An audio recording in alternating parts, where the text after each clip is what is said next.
Ever wonder why we bring a whole tree into our house every December just to decorate it? It feels like a tradition as old as time, right? Well, the story of the Christmas tree is way more complex and fascinating than you might think. It's a journey that takes us from ancient pagan rituals to Queen Victoria's palace, and finally to the massive global industry it is today. So grab a cup of hot cocoa, get comfy, and let's unravel the hidden history of the Christmas tree. Before Christmas trees were, well, Christmas trees, evergreens held a special meaning for people in ancient cultures. Think about it. During the darkest, coldest days of winter, when everything else seemed to die, evergreen plants stayed green and alive. For ancient Egyptians, Romans, and Druids, these plants were symbols of life, rebirth, and the promise that the sun god would return to bring warmth and light back to the world.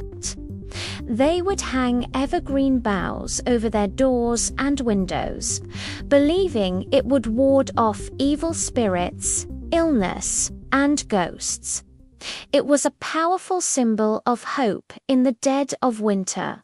So, while they weren't decorating full trees, the idea of using evergreens to celebrate the winter solstice was already deeply rooted. So, how did we get from hanging a few branches to bringing the entire tree inside? For that, we need to travel to 16th century Germany. This is where the modern Christmas tree as we know it is widely believed to have been born. The story goes that devout German Christians wanted to bring their winter solstice traditions into their new faith. There's a popular legend about Martin Luther, the Protestant reformer. One winter evening, while walking home, he was captivated by the sight of stars twinkling through the branches of an evergreen tree. It was so beautiful that he wanted to recreate the scene for his family. He brought a tree into his home and attached lighted candles to its branches to simulate the starlit sky. Whether that specific story is true or not, we know that by the 16th century, German Christians were decorating trees with candles and bringing them indoors.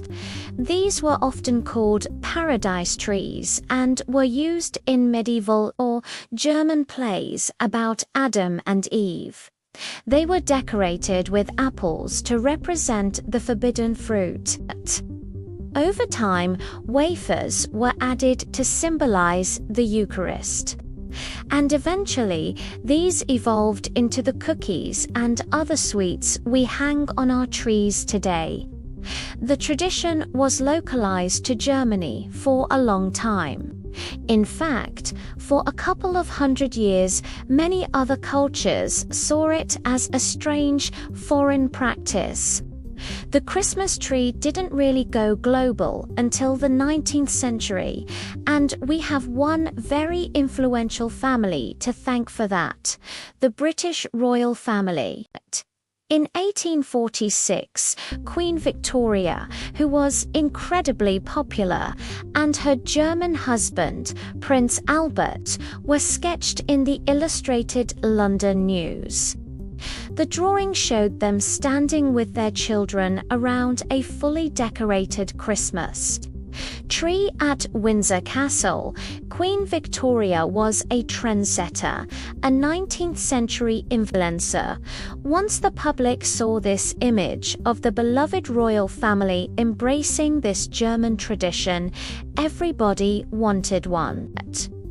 The Christmas tree suddenly became the height of fashion in Britain, and thanks to the wide reach of British media, also in America.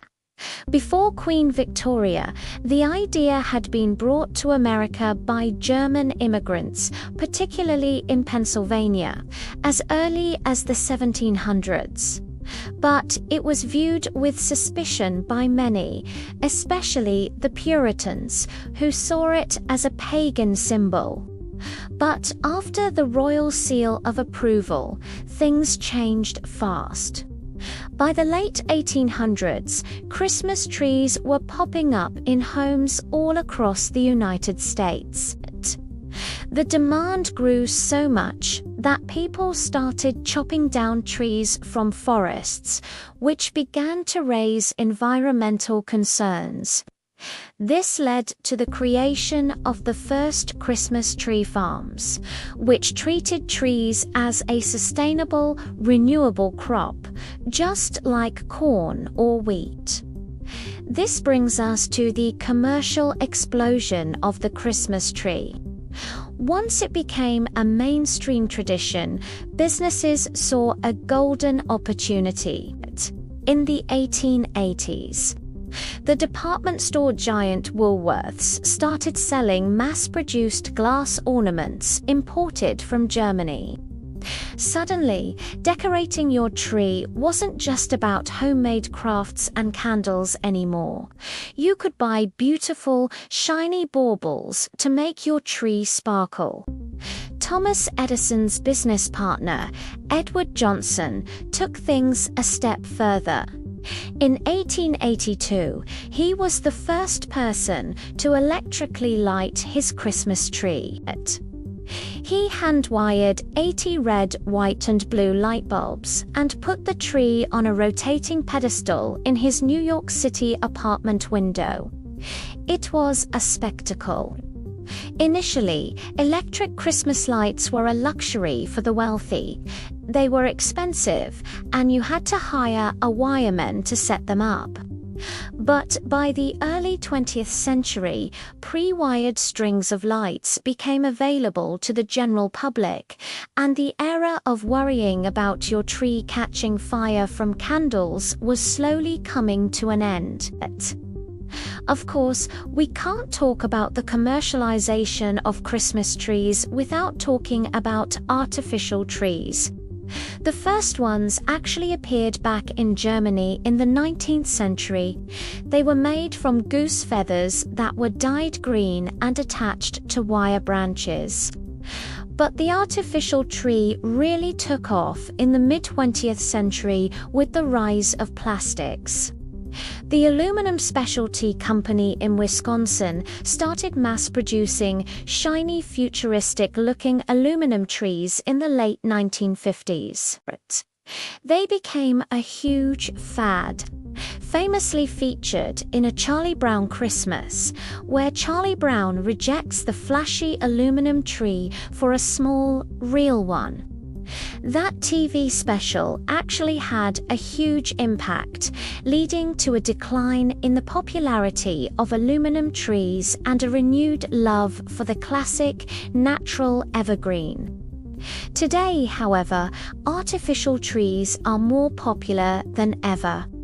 They're convenient, reusable, and come in every shape, size, and color imaginable. From hyper-realistic firs to pre-lit pop-up wonders. And let's not forget the Rockefeller Center Christmas tree in New York City. This is perhaps the most famous Christmas tree in the world and a powerful symbol of the holiday season.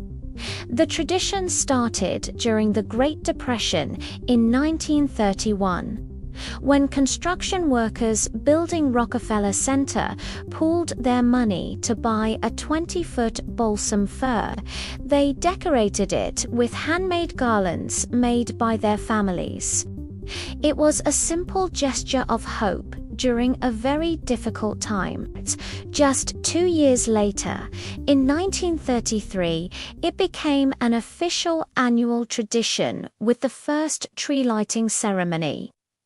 Today, the Rockefeller tree is a massive spectacle, attracting millions of visitors each year and broadcast 2 million more around the world.